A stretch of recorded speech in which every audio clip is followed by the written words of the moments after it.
I thank the chairman. I congratulate the chairman on a great victory by Arkansas last night in his district. I know he stayed up late watching that game. Pig suey. My best wishes to the ranking member, members of the committee. Experiencing frustration and dissatisfaction with the actual functioning of the Congressional Budget Act of 1974 is not new or remotely original.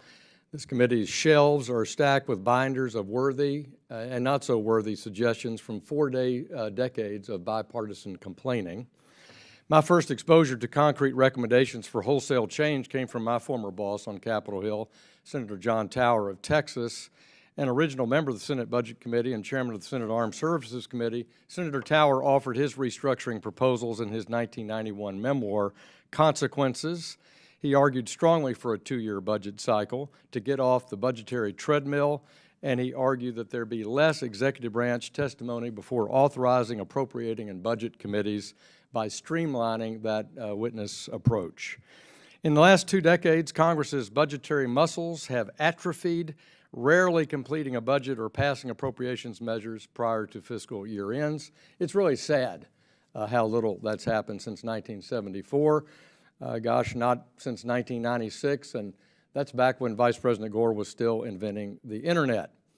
The results: the administrative state has grown unwieldy and more immune to oversight. In Article 1, the Congress's appropriation oversight responsibilities are their most fundamental.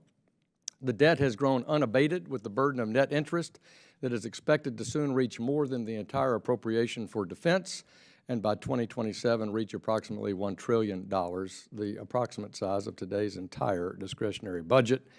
The government is run from one dysfunctional CR to another, periodically punctuated by an unaccountable omnibus appropriation that pleases no one.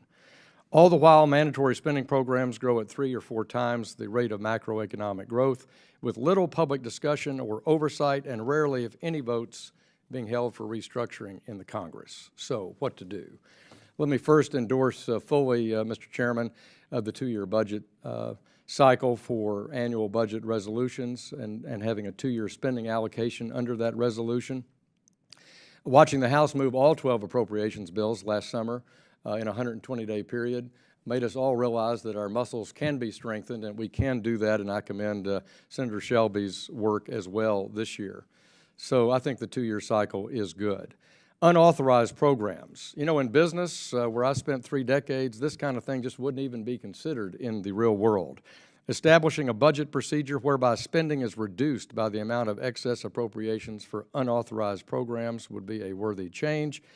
Thus, the committees, authorizing committees would not fund, appropriations committees would not fund unauthorized or expired programs. Likewise, all authorizing committees would file their views and estimates, including a list of every program about to expire or that required reauthorization, and use a zero-based budget justification for every program so identified.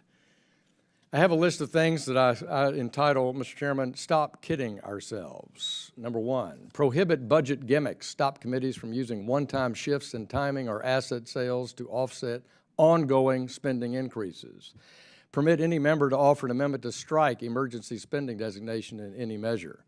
Insist that the Congressional Budget Office and the Office of Management and Budget baseline budget eliminate their built-in discretionary inflation, automatic extensions of expired programs, and that mandatory spending programs continue at current levels even when trust funds are insolvent.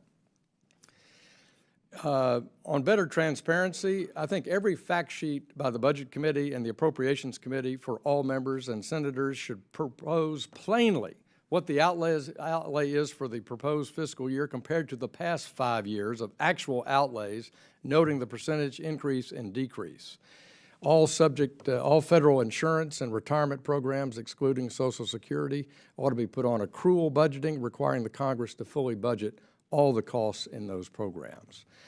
And finally, Mr. Chairman, I really think that Tom McClintock's Default Prevention Act, which requires the Department of Treasury to continue to borrow to pay the principal and interest on certain obligations if the debt exceeds its statutory limit, is a worthy change that this bicameral committee ought to recommend. I think it will take off the table the periodic debt ceiling limit that causes our debate to not be as positive as it could be. And finally, a regulatory budget. I hope that you will consider a regulatory budget in addition to a budget resolution, and I thank you for the time to testify. Thank the gentleman from Arkansas for his testimony.